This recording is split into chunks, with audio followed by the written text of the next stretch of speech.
Brownell Landrum, welcome to Seeking the Beyond. Thank you so much for speaking with me today. Could you please introduce yourself for us? Yes, thanks. I'm so excited to be here. I know we're going to have a lot of fun. Yep. I am a writer. I kind of like say I write metaphysical mysteries, although I've written lots of different kinds of things. I've written fiction, nonfiction, screenplays.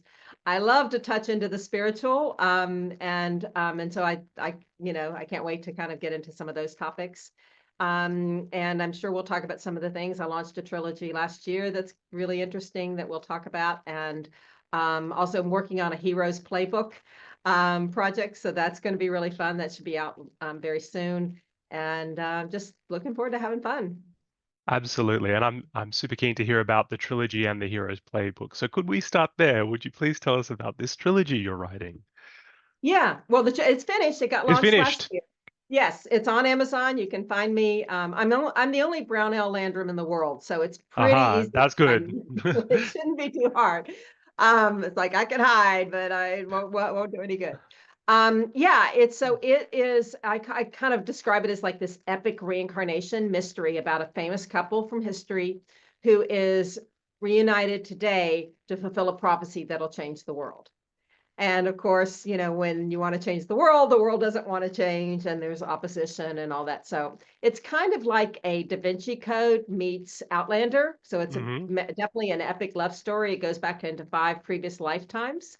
And so we look at at their history and kind of weave this story and this mystery together.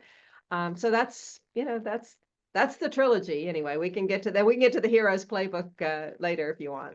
Yeah, look, I'm so fascinated by this premise, going through 5 lifetimes. I don't want to spoil the books. I want all of our listeners to go and read them, but could you give us a bit of a synopsis about, how this adventure begins? Yeah. So we start out in present day. And so there's 3 books, obviously, for a trilogy. The first book starts out as present day and a modern day couple who meet. And there's something, and if you've ever met something that feels destined or connected or whatever, there's a different kind of vibe. And they started feeling this something. And then and he's an artist, and so he's painting her. And as he's painting her, he starts painting her as who he knew her as in a previous lifetime, where he was a priest and she was a nun in 1930 Brazil. Oh, And wow. so they're living these 2 lifetimes together, right? The current lifetime. And you can imagine, like, if you start having these flashes and you're seeing things and she's not talking, but then all of a sudden she's having the same visions too. So it weaves into this huge mystery of who were they in the past and what were they protecting. But then they find out that modern day, antagonists, if you will, Yep. want that painting that they were protecting because it holds the secret to a mystery that goes back much, much further. So the first book is basically kind of 2 lifetimes with this huge, like it's kind of a Da Vinci Code type of, Mm. chase to see who can find the information and protect it and who's against them and who's with them. And then the second book goes into another lifetime in the 1500s. And it's in the late 1500s. And so that ties into, because, spoiler alert, that's where the painting was created. Yep. So we go back to the lifetime where they created, and they get to meet Shakespeare and Giordano Bruno, who's one of Oh, my big heroes. wow. And there's some theory that Bruno met Shakespeare, because there's a Shakespeare quote that's directly lifted from Bruno. And there's a lot of interesting connections to the earlier lifetimes, which I'll kind of, give a little hint to. But here's just a little teaser: is that Montagues and Capulets, Yep. right? They were in the Divine Comedy. Mhm. Most people don't know that, especially since Shakespeare didn't read Italian or write Italian or ever go to Italy. Like, Mhm. how did he know the Divine How did he Comedy? know? Yeah. So I weave a lot of those kind of elements from history and religious history, because there's a religious opposition that comes into it. Some people are for it, some people are against it. Some people say, no, you can't change the world too quickly, or people will freak out.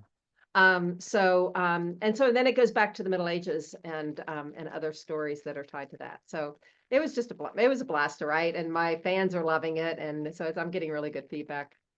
That's amazing. And I've read the Da Vinci Code. I thought it was a great work of sort of um, uh, what would we classify it as, sort of religious fiction or historical fiction or divine, religiously inspired fiction, something like that.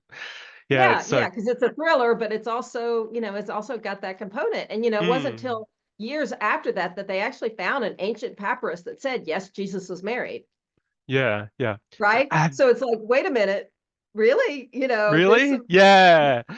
yeah. And 2015, I've got the article. They actually have it and says, and of course, if you look at the Gnostic Gospels, which, mhm. are kind of woven into all of this, there's, Thomas was obviously a believer in reincarnation. He traveled to Italy and, I mean, Italy to India and Syria and, all these places. So anyway, there's a lot of fun stuff. Absolutely. And, could you tell me, what sort of inspired you to write this? You sound so passionate about it. Yeah, I got and again it's like I was telling you before, it's like, okay, do I spoil the whole thing? But Not the when whole you thing. think about and some people say people are more interested when they've heard a spoiler because then they want to read how it happens as opposed to what the spoiler is. But the big inspiration came to me when I realized that the word Renaissance meant rebirth, Hmm. right? And what is rebirth? Right? And I say sometimes to Christians, is like they say, well, no, there's no reincarnation in Christianity. I was like, he's coming back again. How do you think he's coming back again if it's not rebirth, if it's not reincarnation, you know? And they're like, wait a minute, I don't understand that. And of course, I just like to throw out ideas and get people to think, right? Mm. I'm not a theologian like you. Yep. I can't quote Bible verses like you can, but I do know enough to know that there's a lot of good stuff to worth exploring and thinking about and writing fun stories about. So And absolutely, there's, you know, some of this speaks to us at such a level that we can't help but sort of let the imagination go, and what might it mean, where, if I were to go down this path, what might the consequences be? And I think faith, it really inspires creativity in so many people. And um, it's amazing to see someone who's sort of taken some of those ideas and created something original and unique to tell such an amazing story. Um, could I ask you, Brownell, how did your spiritual journey begin, and did you experience a calling at any point? Yes, and yeah, of course, how it began, yes. And yes, I definitely feel very guided and motivated from I call it the upstairs. Hmm. Um, and I grew up Episcopalian or Hmm. Anglican, Yep. kind of, and so that's a very open-minded denomination. Hmm. And so it allowed for questions in a lot of places, maybe not. And it was really open to that. And then all of a sudden, when it kind of, many, many years ago, I got kind of, exposed to the whole idea of reincarnation. Mm. And that shifted everything for me. It just expanded it into a whole nother world. And the way I look at it is like, I don't care if people read my books. I have people that are evangelical Christian. I've had Muslim people. I've had people of all different religions read my books, and they didn't necessarily believe in reincarnation, but it's a great story. You don't have to believe in time travel, right? To Exactly. Yeah. Back to the Future. But it does open minds. And if I can do that and get people to question things and look at things, and like you said, the creativity that spawns from the faith of that, it's just a ton of fun. So I started doing that, and then I wrote my first book, which is nonfiction, and it's Hmm. called Five Reasons Why Bad Things Happen. Yes. And so I'd like to say, when people say everything happens for a reason, it's like, yeah, I wrote the book on it.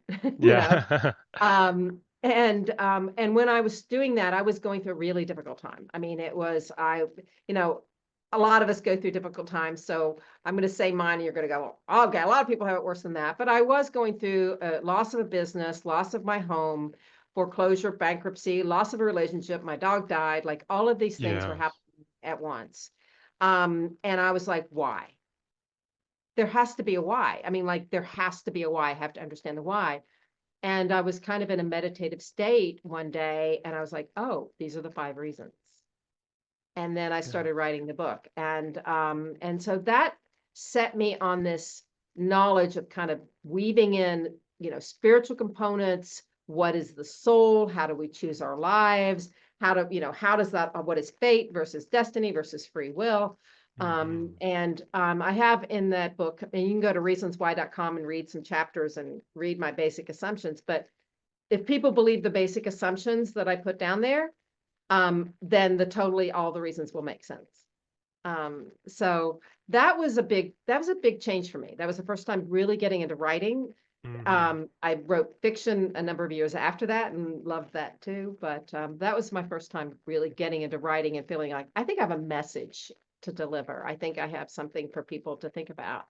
And then I started kind of exploring into the fiction world and realized sometimes fiction, my tagline for my novels is lose yourself in the fiction, find yourself in the truth. Yeah. Oh, wow. I love that. Yeah, thank you.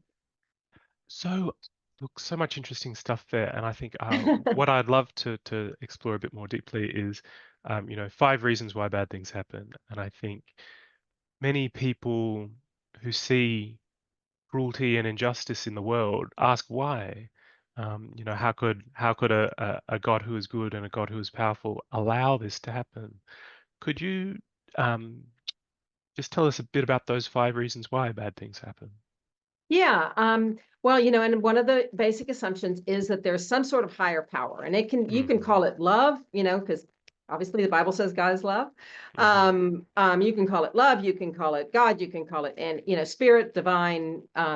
I don't use the vernacular universe because I think the universe is the collective, and I Hmm. think God or the divine is the good, right? So if Hmm. there's a continuum, there is a dark and a light.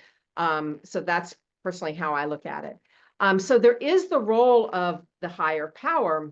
Um, I made a meme that I posted on Facebook a while back that's like, blaming God for, tragedy is like blaming a parent, for the responsibility for a grown ass adult, kid that Yeah.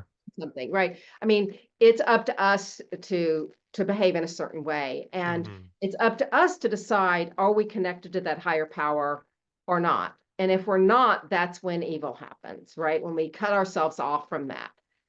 So I Yes. get into those kinds of things in terms of, I call it social Darwinism, which is, Darwinism says if you're mentally, emotionally, or physically stronger, you'll survive over those who are weaker. But Hmm. social Darwinism, as I describe it in my book, is when someone's feeling weak, they need to subjugate someone else. And that's where Yes. evil comes from. And that's where you're separated from any higher level. And so that kind of explains a lot of the human level stuff.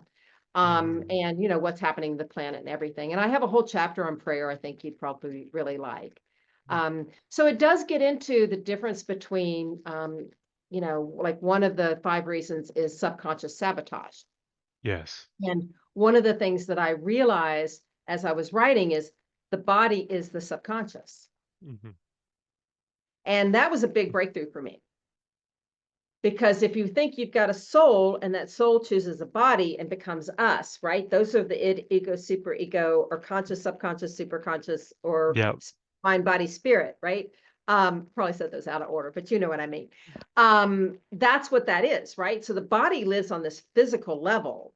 And Mm. it and if and one way I love to describe it is like, what if my soul had chosen your body Hmm. for this lifetime, or vice versa? How different it That's an would be. interesting question. Yeah. Isn't that fun to think about? Hmm. Yeah. So that makes you start realizing there's a very different personality of the body, and it is connecting and learning how to connect with the body and understanding the body and realizing where the body can sabotage. One story I like to tell is about a friend who was a workaholic, and it was Labor Day Yeah. weekend, and she was going to work all weekend. And so Friday night, she goes out, she gets some Thai food, and trips on the curb on the walking out from the restaurant. Her body's Yeah. like, I'm not working all weekend. I don't care what you say. And that's really how the body can do. So understanding the body and knowing how to connect to the body and have this relationship with the three selves, I think is really important, especially kind of, when you look at what you're doing, a lot of spiritual people are only here to here, but they need Mm, also to connect on this physical aspect to really be yeah, a whole human being. So I don't want to go down too much of that road, but unless you want to sure. more, but I could ramble a lot about the five reasons. But that gives you an example of one of them, right? And Yes. explain. And I think that's, so important because again, many of us struggle with why did this bad thing happen to me? I'm a good person. This seems like an injustice, but you've sort of described, how the body might not always align with the higher consciousness or the super consciousness and that sort of division can what lead to these bad things. And I Well, think and that, I wrote a children's book that that has a couple of verses that that might you might find interesting in it. And part of it it says, "We decide on our lessons, the paths we will take, awards we might go for, and mistakes we might make. For life isn't easy and not always fun, but easy is boring, like games always won. So we set up our challenges and mountains so high to test our endurance and reach for the sky." So we set up these challenges. wow, I love We know that. we're not always gonna make it. The next part it goes, it doesn't much matter if we get to the top. What matters much more is what we do when we stop. Wow. So that is kind of like how my philosophy on how we before we're here, like there's free will before we're here as we're trying to decide what kind of life we're going to have. And then when we get here, we got a kind of a roadmap to work with, but we can take the low road or the high road or Yeah. whatever. And it's all for learning and growth. But sometimes those decisions can, take us somewhere that's not as much fun as maybe another one. And my that was going to lead nicely into my next question. You described this period in your life. You'd lost the business, you'd lost your home, you'd lost your dog, all these, Yeah. negative things at once. What carried you through that? What inspired you? I mean, tell me, what got you through that very difficult period, Writing the book. writing the book? I mean, pure and simple. I mean, I even I was going through going to foreclose. They were going to do foreclosure on my house, and a tree hit the deck and smashed the whole deck in the back of the house. And so I actually thought I had somebody I could sell it to avoid foreclosure, and then that fell apart. Hmm. But while I was writing, I was so fueled with energy from what I call the upstairs, right? There was Yes. so much. And I bounce out of bed in the morning and I couldn't wait to write. I would go out and see friends or something, and then I come home and I couldn't wait to write. Hmm. So I was definitely fueled with this really powerful, powerful creative energy that Yeah. it once I got that explanation, it just helped so much. And I also have a concept, I might write another book on it, but I call it reverse optimism. Yes. And that's when you can look back and go, ah, that happened for that reason. Yeah, yeah. Oh, Reverse like, optimism. I oh, love that now idea. I know. So anyway, that's but you mentioned about the things happening to good people, and Rabbi Mm, Kushner, who wrote the When Bad Things Happen to Good People book, he read my book, and he's such a lovely man. mm. And it was so interesting to get his response because basically he thinks it's all random. And I'm like, no, no, no, not random. It's happening for a reason. Like these things Yeah. are happening for a reason. And it led me to doing some more research. And there's actually really solid research on people who believe things happen for a reason are happier than those who don't. Yes. So that was Wow, that's an really, interesting insight. yeah, yeah. Even if they're wrong, Even if they're wrong. you know what I mean? It still makes them happier. Hmm. So anyway, I don't know how much you want to get into that, but Well, that's that part of me. you mentioned the upstairs and how this sort of connected you to your creative energy. Would you tell us a little bit about that? Yeah, I had a really profound experience just in the last year on Mm, that. That as much as I've developed into spiritual practices and learning and everything else. In fact, in my Five Reasons Why book, I wrote a chapter on forgiveness. And in mm, the last year, I had a whole new version of forgiveness, like a whole new perspective of forgiveness. I actually have a meditation anybody can listen to for free that'll change your view on forgiveness, I think. And that all came from I was writing a story and I think, oh, I'm going to write the story from the perspective of the upstairs. And it's like there's a team up there, and it happened as a spawned as a result of meeting a man while I was traveling, because I've been traveling the last year and going from place to place. And I was in Tunisia at the time, and I get this encounter with somebody, and I'm like, this is really interesting. So I'm going to write the story from the perspective of, like I call it, the upstairs. And this team, and as I'm writing, I'm like, no, no, no, wait a minute. They're telling me who they are. They are real, and they Hmm. become very active in my life. And I'm Yeah. like, where do you want me to go? What do you want me to do? And if I'm not doing what they want, sometimes it's crickets, you Yep. know. And sometimes, like I had an experience a couple of weeks ago, they did something. I'm like, that was them.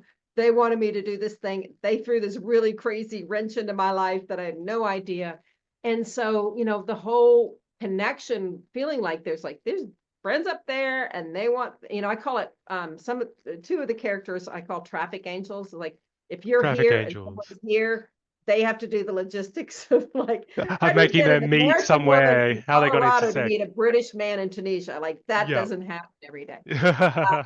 And so, anyway, it was so much fun. I just, for anybody watching, if you want to read those stories, they're free. They're a series of two short stories, and I'm going to write probably a part 3 coming up.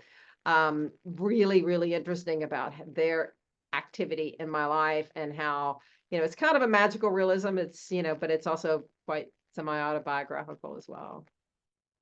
And I love that concept of traffic angels. Sometimes we meet people just by chance and they impact our lives in a profound way.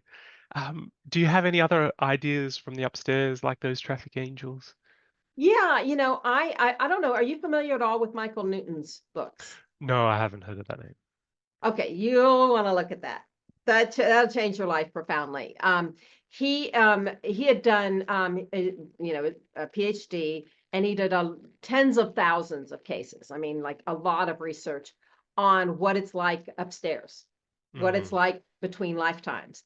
And he really the most groundbreaking work in that area. Now, it's done through hypnotic regression, so it's not like there's a whole, science that you can back up with data. Even reincarnation, there is a lot of solid, you've probably seen thousands of cases where there's no other explanation other than reincarnation for that. But with this, it is more, some might call it pseudoscience. But when I started reading those books, and he talks about, we have jobs up there, like we do stuff.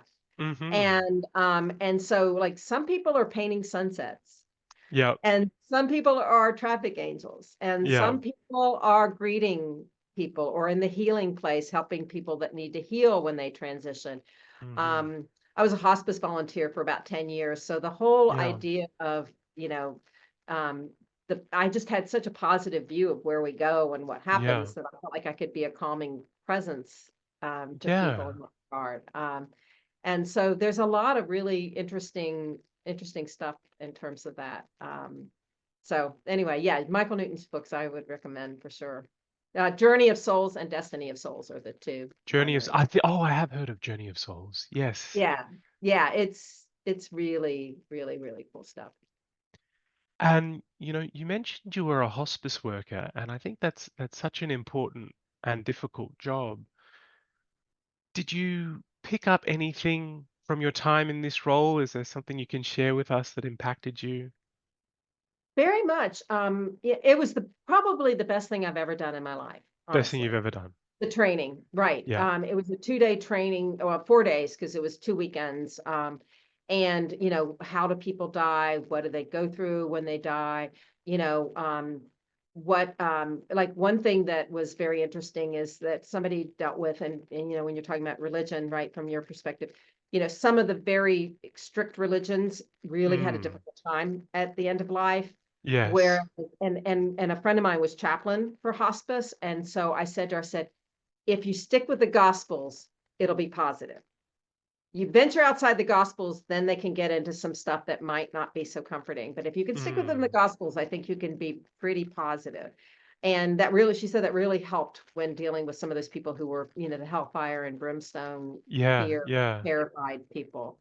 Um, One thing I did is, as my dad was dying, I helped him practice dying. Mm-hmm. So he was near, he was near the end, and we had his eyes closed. He couldn't see, but he could still hear. And I was sitting next to him, and I was like, okay, let's just practice. And if you want to go, I'm here. But if you don't, it's okay, right? Yeah. Wow. But I was like, you're okay. Now you're relaxing, and then he started relaxing. And I was like, okay, now you can feel yourself leaving your body. You can probably see the top of my head. You might hear the music or feel the light or the love. And we did that a couple of times. And just by the way he was holding my hand and the way his physical body was reacting, and they say hearing is the last to go, right? So I'm sure he heard me. Yeah. I think that helped him, when he was ready to transition. He died the next morning. And they Oh, also say wow. some people want people around them, some don't. Some want the whole room full with everybody, and some want to wait till they've all left and then they go. Mm. So it's a personal decision as far as, how you make those last moments.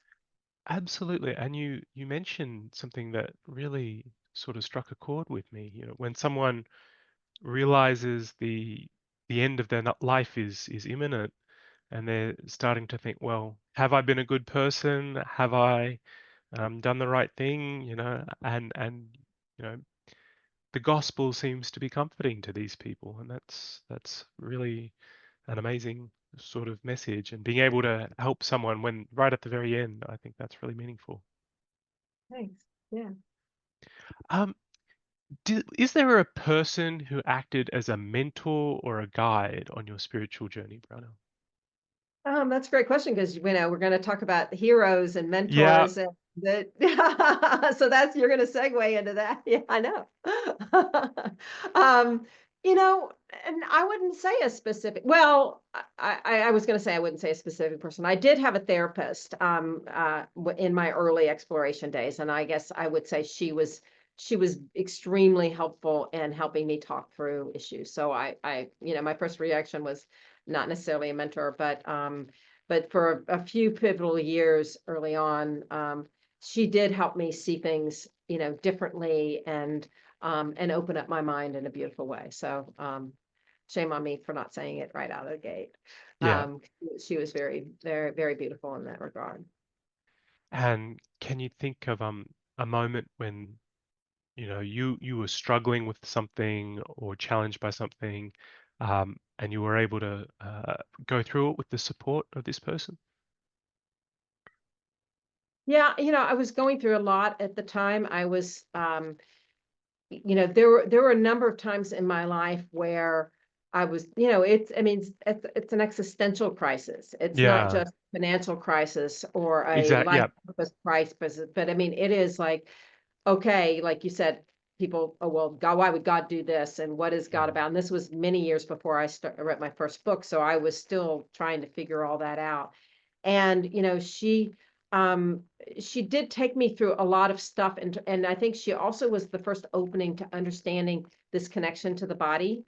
Hmm. I didn't really understand it until many years after she passed away, which is it was, and it was really interesting because she actually had been through cancer, and then I met her, and Yeah. then she and I actually went to Sedona together, and then I was like, that place is going to heal you, and it actually did. It was like this really surreal experience going there. And she was definitely one where she was just about love and acceptance and guidance as opposed to, you know, do it my way or here's how it works. It was more like, let me open some doors and let you look in and see if that works for you. So that Let I me really open enjoyed some doors about it. for you. Yep. It's Yeah, amazing. yeah. And could we pivot into that now? The hero's playbook, this is something that really resonates with me. I love the hero archetype. I think it's a really, really sort of powerful, not only narrative device, but also life device. Can you tell us about the hero's playbook and what's gone into that? Yeah, I started out actually writing a forgiveness playbook or journal, and then I Hmm. and I then I thought I'm going to shift it to the heroes one, and I can come back to the forgiveness one.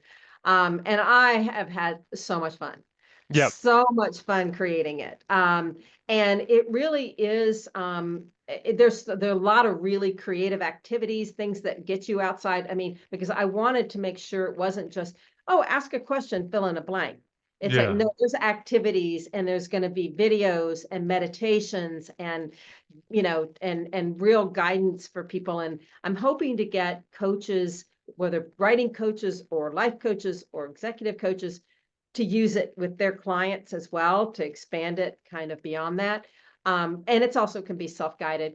And it's using the Vogler 12 steps, right? Which you Vogler. start with the ordinary world. Yep. And there's a lot of variations on Campbell's work, but Vogler, I think, had the 12 steps were easiest to work with, although I did slip in the supernatural aid. Yeah. Yeah. Because it's me. And of course I'm going to slip in the supernatural Of aid. So course. Yeah. there is a section on that, like what is fate and where is that? And the thing that's so much fun about the hero's journey is it's not about a perfect person becoming a perfect Mm. person. It is about knowing flaws and knowing weaknesses and knowing your fears and addressing those and starting out with Yes. a character arc, and going through that and realizing you need allies, right? And you also, need to look at what, you need to be tested. And, Absolutely. a story isn't a good story if everything's easy on the character. Exactly. Yeah. That you will be tested, you will be challenged, you will fail at least one of them. Exactly. And so you want, what is that? And what is this, moment of truth? And and then of course we get into the resurrection Yep. phase, which is so important, is like, then you have to look at memento mori. I cover memento mori, which, maybe your people don't know, but I did a lot of research into that. And that there's actually research that says people who actually talk about death and think about death are happier than those who don't. So Hmm. it's one of those things we think, oh, oh no, I'm not going to do that. But Yeah. actually, there really good research, and the Stoics, of course, were big into it. And that's, I think, the resurrection phase is such an important aspect of that, because Yeah. it is about rebirth, Absolutely. right? Yeah. It is by Yeah. habit a rebirth. But I have really fun, clever activities too. Like there's a bingo card and a little game board and a little, like, all these things that make it fun. And like one thing, when you're talking about the subconscious and the body, you got to make it fun for the body to really want to be engaged, right? And I Hmm. like to look at it like a dog, right? And if you're walking your dog and you see people walking their dog and the dog runs off and they start yelling at the dog, like, that's not going to make the dog want to come back. No. But if you say to the dog, it's fun over here, let's go this way, the Yeah. dog will run that way. Exactly. you And I know, think having a sense of playfulness about it is really important, and that will really exactly. get people to Exactly. And I engage. want people to share their stories, and maybe people will write a memoir based on it or write their own novel or screenplay or whatever, or they'll just write something that changed in their life because there's a page on your flawsome and looking at all your flaws. Blossom. I love that. Yeah. So, and grab your assets is another Grab your one. assets. Yep. So, you want to have fun with it. And looking at stories that they might know, and what heroes do they like, and why is that hero, such a meaningful story to them, right? And the rejection of the call, like you were talking about the Yes. Matrix and Neo, like, I'm not doing that. You're like, I'm not all doing this, it. Yep. yeah. So it's And so much fun. it is, and it's this universal story.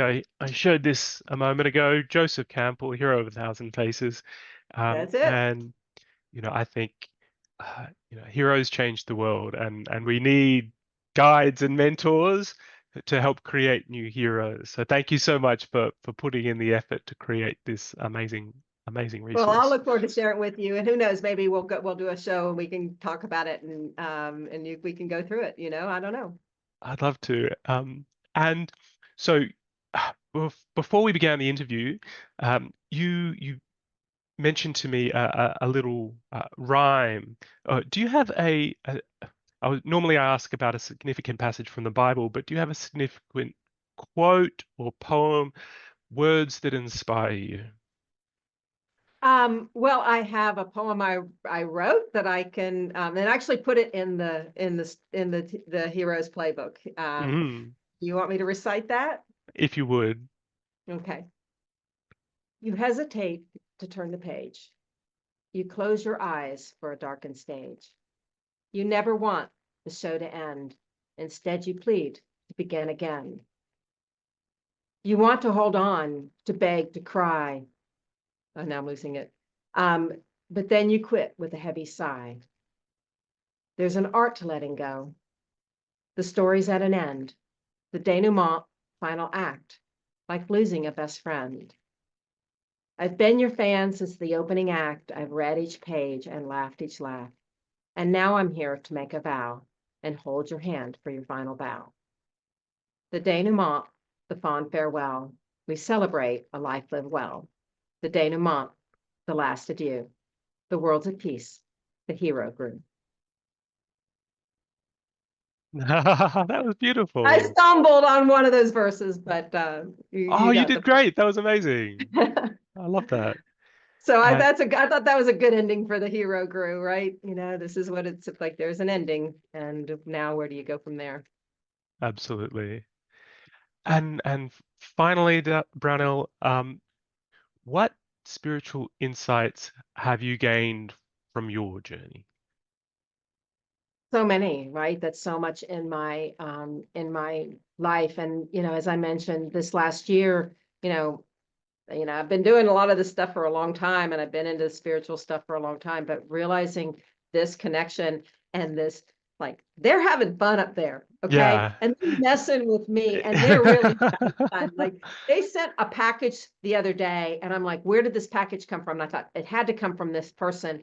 And then, like, they wanted me to reach out to that person because that's what, and I'm like, it didn't come from that person. So it was this huge mystery. I mean, like, if you're open and listening, then there's a lot of really good information, a lot of good guidance. So I'm hoping that, whatever your religion is, whatever your theology is, whatever, path is, whatever words you want to use for the upstairs, I think we have a lot more access to help and friends and everything up there than we may realize.